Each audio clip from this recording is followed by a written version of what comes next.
text us. We're joined by Stephen Reicher, who's Professor of Social Psychology at the University of St Andrews, who advises both the Scottish and UK governments on COVID. And, I mean, it is in the nature of media, I guess, Stephen, that we concentrate on the rule breakers.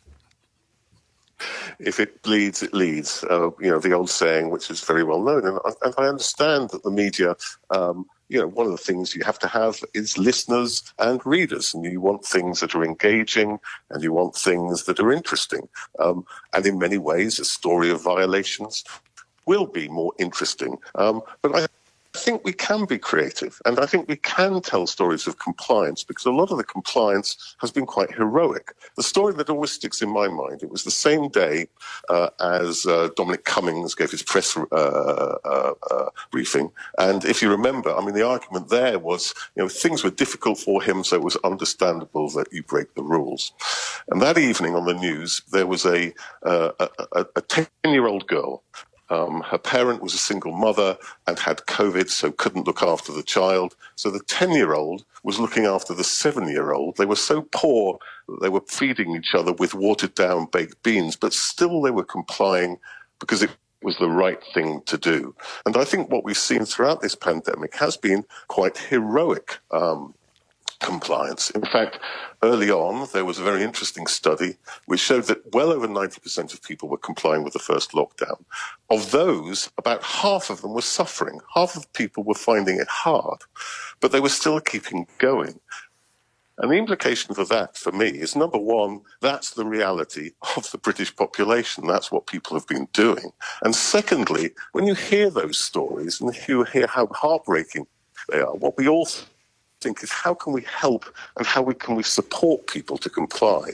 And if you want a partnership between government and the public, which is the best way to deal with the pandemic, if you want common cause, you're going to achieve that far, far better by asking not what are they doing wrong, how can we stop them, but let's look at everybody who's doing things right and let's see how we can help and support them to make it more possible and to make it easier to comply. And I think we've got it the wrong way around at the moment. But if we have, it's top to bottom. It's not just the media, because at yesterday's government briefing, we had a guy called Martin Hewitt, the chair of the National Police Chiefs Council, and he gave some examples of rule breakers. And this is what he said. A boat party in Hertfordshire with more than 40 people who'd paid £30 each for a ticket. A minibus full of people from different households travelling from Cheltenham into Wales to go for a walk. And in Surrey, we issued a £10,000 fine to the organiser of a party who was trying to claim that it was a business event. And we focus, Stephen, don't we, on those? We really do, maybe because we're angry or whatever. Yes, I think that's fair, but I think there are other examples. So, for instance, I've been doing quite a lot of work with the Scottish police, and I think the response has been really very impressive. At New Year's Eve, for instance, when there were headlines about people gathering outside Edinburgh Castle, they were saying, actually, the reality was just how quiet it was in most places. So they were stressing the fact that most people were doing the right thing. The second thing they pointed out is when there were all the headlines about house parties and raves, they pointed out that when they come to houses, actually it's very rare that it's people having large house parties. People are bending the rules somewhat, and they mustn't do that. But the notion of large house parties by evil people who just don't care, I think is counterproductive. And the third thing they point out is, look, they want to be effective. It's not a matter of being hard or soft. They want to be effective. And they recognise that actually the best way of being effective and influencing people and increasing compliance is to engage with people and to encourage them and to explain things to them. That's a very powerful thing when a police officer does that. That enforcement you might need to use as a last resort, but if you use it as a first resort, it's often far less effective, it alienates people and it undermines compliance. So I've been mightily impressed by the policing, and the police in many ways have understood many of the issues I'm talking about, probably more than the politicians. What did you make then of Priti Patel, the Home Secretary's words yesterday? Because she was properly telling us off. My heart fell.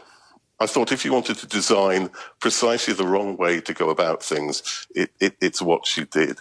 Because, again, if you look at the figures, And these aren't just what people say. I recognise that, if you ask people what they do, you can't be that confident. It's evidence, but got to treat it with a large pinch of salt. This is not only what people say, it's also systematic observation of behaviour, and it's the use of, for instance, GPS to look at mobility. What you find is the great majority of people are complying. 80-90% of people are complying. And so the real problem isn't that people aren't following the rules.